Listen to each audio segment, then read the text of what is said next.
ഇനി സ്വർണ്ണവിലയിൽ ഇതാ ഒരു ചെറിയ മാറ്റം സംഭവിച്ചിരിക്കുന്നു. കുതിപ്പ് കണ്ടുകൊണ്ടിരുന്ന സ്ഥലത്ത് നിന്ന് ചെറിയൊരു ഇടിവ്. രാവിലെ ഗ്രാമിന് 300 രൂപ കൂടിയെങ്കിലും ഉച്ചയോടെ 150 രൂപ കുറഞ്ഞിരിക്കുന്നു. ഗ്രാമിന് 11,645 രൂപയും പവന് 93,160 രൂപയുമാണ് ഇപ്പോഴത്തെ വില. നികുതികളും പണിക്കൂലിയും ഒക്കെ ഉൾപ്പെടെ ഒരു പവൻ സ്വർണ്ണാഭരണം വാങ്ങണമെങ്കിൽ 1 ലക്ഷം രൂപയിലധികം നൽകണം. ഒരു വർഷം കൊണ്ട് 66% വില വർധനയാണ് സ്വർണ്ണത്തിനുണ്ടായത്. പ്രദീപ് ജോസഫ് വിവരങ്ങളുണ്ട്. പ്രദീപ് ഇങ്ങനെ കയറി പോവുകയായിരുന്നു. എന്താണ് പെട്ടെന്ന് ഉച്ചയ്ക്ക് ശേഷം ഒരു ചെറിയ ഡിപ്പ് വരാൻ കാരണം?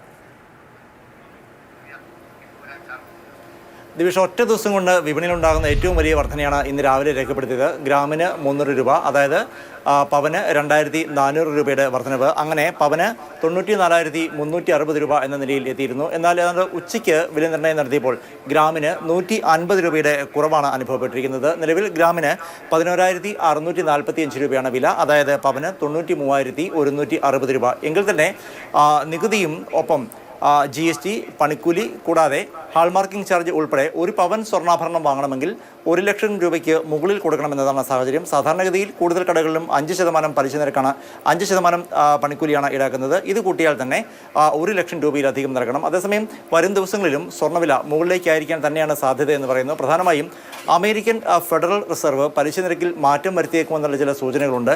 ഇതാണ് ഇപ്പോഴത്തെ ഈ സ്വർണ്ണ വിപണിയുടെ വിലയ്ക്ക് ഒരു ചാഞ്ചാട്ടത്തിന് പ്രധാന കാരണമായി പറയുന്നത്. അതേസമയം കഴിഞ്ഞ ഒരു മാസത്തെ കണക്ക് നോക്കുകയാണ് എങ്കിൽ സെപ്റ്റംബർ മാസം 13-ാം തീയതി ഇന്നും തമ്മിൽ താരതമ്യം ചെയ്യുകയാണെങ്കിൽ സ്വർണം ഒരു പവന് 12,645 രൂപയുടെ വർധനയാണ് ഒരു മാസം കൊണ്ട് ഉണ്ടായിരിക്കുന്നത്. കഴിഞ്ഞ ഒരു വർഷത്തെ കണക്ക് നോക്കുകയാണെങ്കിൽ വളരെ വലിയ വർധനമാണ് ഉണ്ടായിരിക്കുന്നത്. കഴിഞ്ഞ ഒക്ടോബർ 14-ാം തീയതി ഗ്രാമിന് 7,120 രൂപയായിരുന്നു വില, അതായത് പവന് 56,960 രൂപയായിരുന്നു. അവിടെ നിന്നാണ് 66% വില വർധന ഉണ്ടായി 94,360 രൂപ എന്ന നിലയിൽ എത്തിയിരിക്കുന്നത്. ശരി. പ്രദീപ് ജോസഫാണ് വിശദമായ വിവരങ്ങൾ നൽകിയത്. ചെറിയൊരു കുറവാണ്. അപ്പോൾ ഈ കുറവ് തുടരുന്ന പ്രതീക്ഷിക്കുന്നത് വീണ്ടും കൂടാൻ തന്നെയാണ് സാധ്യത.